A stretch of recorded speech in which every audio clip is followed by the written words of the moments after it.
BJP खेमे की तो बीजेपी खेमे में चर्चा लगातार इस बात को लेकर चल रही है। कयासों का बाजार गर्म है कि आखिर जो 3 सीटें खाली छोड़ी गई हैं वो किन के लिए हैं, कौन कौन दावेदार होंगे, क्या आजसू के साथ गठबंधन होगा या चेहरे कौन होंगे। वहीं बाबूलाल मरांडी मीडिया के सामने आए, उन्होंने एक बार फिर हेमंत सोरेन पर सवाल खड़े किए हैं। उन्होंने कहा है कि जानबूझकर सोरेन परिवार यह संदेश दे रहा है कि वो सिर्फ पैसे कमाने के लिए राजनीति में आया है।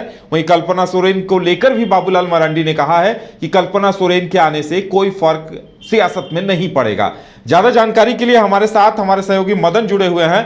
मदन, सबसे पहला सवाल बीजेपी में अब ये घूम रहा है कि आखिर ये जो 3 सीटें वैकेंट छोड़ी गई हैं, आखिर उनमें चेहरा कौन होंगे, क्या कुछ चल रहा है पार्टी में? कि ये 3 सीटों का जो फैसला है वो अब आला कमान लेंगे, लेकिन मंथन जो है झारखंड में जारी है, दिल्ली दौरा जारी है। कई नेता जो हैं वो दिल्ली पहुंचे हुए हैं कि आखिरी वक्त तक जो है अपने नाम को आगे बढ़ाया जाए। तो ऐसे में हम कह सकते हैं कि जिस तरह से धनबाद पर और चतरा पर सबकी निगाहें होती है, ऐसे में अब निगाहें ज़रूर सबकी टिकी हुई है कि आखिर धनबाद का कमान किसके हाथों सौंपा जाता है, क्योंकि ये पहले से अनुमान लगाया जा रहा है और बातें लगातार सामने आ रही है कि पशुपतिनाथ सिंह जो हैं वो अब उम्रदराज हो चुके हैं, तो इस बार उन्हें जो है अब ब्रेक किया जाएगा। वहीं चतरा से भी सुनील सिंह के नाम बदलने के चर्चा जो है लगातार आ रहे हैं, लेकिन जो इस फिलहाल परिणाम आए हैं, जो 11 सीटों के उम्मीदवारों के नाम देखें तो इसमें अधिकतर सीटों पर जो है वो कंटिन्यू किया गया है, दोबारा मौका दिया गया है। तो अब धनबाद और गिरिडीह को लेकर के भी सस्पेंस जो है और बढ़ता हुआ दिख रहा है। कई नाम है, राज सिन्हा हैं, सरोज सिंह हैं, फिर जो वहाँ के पूर्व मेयर हैं चंद्रशेखर अग्रवाल, वो तमाम लोग जो है धनबाद के लिए रेस में हैं। वहीं रागिनी सिंह और पूर्णिमा सिंह के नाम भी चर्चे में हैं। तो किसके नाम का टिकट कटता है, यानी कि किसके नाम पर मुहर लगता है, ये आने वाला वक्त बताएगा, लेकिन सस्पेंस फिलहाल बरकरार है। हमने आज भी बाबूलाल मरांडी से ये सवाल किया कि आखिर पेच कहाँ फंस रहा है। गिरिडीह सीट अगर आजसू के खाते में ही जाते हैं तो गिरिडीह से आजसू कोटे से कौन उम्मीदवार होंगे। चर्चा ये भी है कि लंबोदर महतो को भी मौका मिल सकता है, क्योंकि चंद्र प्रकाश चौधरी फिर से एक बार झारखंड की राजनीति में सक्रिय होना चाहते हैं। तो हो सकता है कि चंद्र प्रकाश चौधरी की जगह लंबोदर महतो को मौका मिले, या फिर चंद्र प्रकाश चौधरी अपने पत्नी को भी आगे कर सकते हैं। लेकिन फिलहाल सस्पेंस बरकरार है।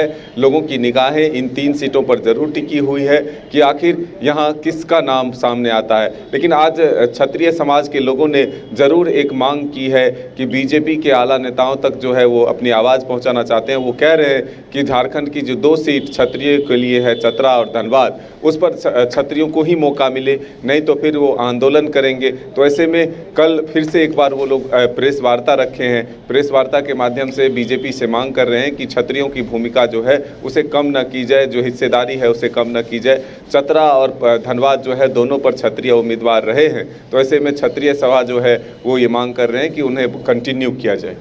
बिल्कुल मदन, कई तरह के समीकरण सामने आ रहे हैं। जैसा आप बता रहे हैं कि आजसू में भी ये पेंच फंसा हुआ है कि कौन चेहरा होगा, वही हालात चतरा में भी दिखाई दे रहे हैं। क्या पार्टी, जैसा कि पहले बताया जा रहा था कि 3-3 नाम आला कमान के सामने भेजे जाएंगे, तो क्या वो प्रक्रिया इन सीटों को लेकर पूरी की गई है?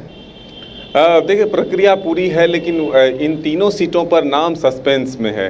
किन 3 नामों को भेजा गया है फिलहाल ये सामने नहीं आ रहे हैं। देखिए, 2 सामान्य जो सीट होते हैं उस पर कई नए चेहरों को भी मौका दिया जाता है, किसी उम्मीदवार को सेट किया जाता है। अगर पवन सिंह को आसनसोल से उम्मीदवार बनाया जा सकता है तो समझ सकते हैं कि जब चतरा से किसी और उम्मीदवार को भी मौका दिया जा सकता है। इसलिए इन सीटों पर जो है नाम फिलहाल वो 3 जो है सामने नहीं आए हैं। लेकिन चर्चा ज़रूर धनबाद की सीट को लेकर के है कि सरोज सिंह और चंद्रशेखर अग्रवाल, राज सिन्हा, रागिनी सिंह, इन तमाम नामों पर जो है चर्चा जोरों पर है। तो अब देखना होगा कि पार्टी के आला कमान किन नामों पर मुहर लगाती है। बिल्कुल, वहीं बाबूलाल मरांडी ने एक बार फिर कल्पना सोरेन को लेकर भी ये बातें कही है कि उनके आने से कोई फर्क नहीं पड़ता है। बिल्कुल, देखिए, आज कल्पना सोरेन जो पूर्व मुख्यमंत्री हेमंत सोरेन की पत्नी है, उनकी राजनीति में एंट्री हो चुकी है। गिरिडीह से उन्होंने अपने राजनीतिक सफ़र की शुरुआत की है। ऐसे में बाबूलाल मरांडी से हमने सवाल किया कि आपके गृह क्षेत्र से ही उन्होंने अपना राजनीतिक कदम जो है आगे बढ़ाया है, तो इसका क्या असर हो सकता है। तो इस पर साफ तौर पर उन्होंने कहा कि राजनीति में आने से किसी को रोक नहीं है, लेकिन जो आरोप, भ्रष्टाचार के जो जितने आरोप हैं, उन तमाम सवालों का जवाब कल्पना सोरेन को देना होगा।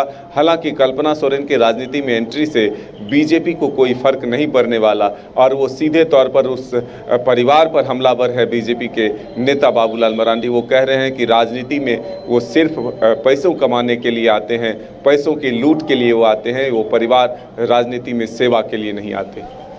चलिए मदन, फिलहाल हमारे साथ जुड़ने के लिए और तमाम जानकारी देने के लिए आपका बहुत बहुत धन्यवाद। तो 3 सीटों के लिए क्या होता है ये देखना दिलचस्प होगा कि कौन कौन से 3 नाम भेजे गए हैं आला कमान के पास और किनके नाम पर मोहर लगती है ये भी देखना दिलचस्प होगा। फिलहाल इतना ही, हमें दीजिए इजाजत और आप देखते रहिए न्यूज़ 22 को। नमस्कार।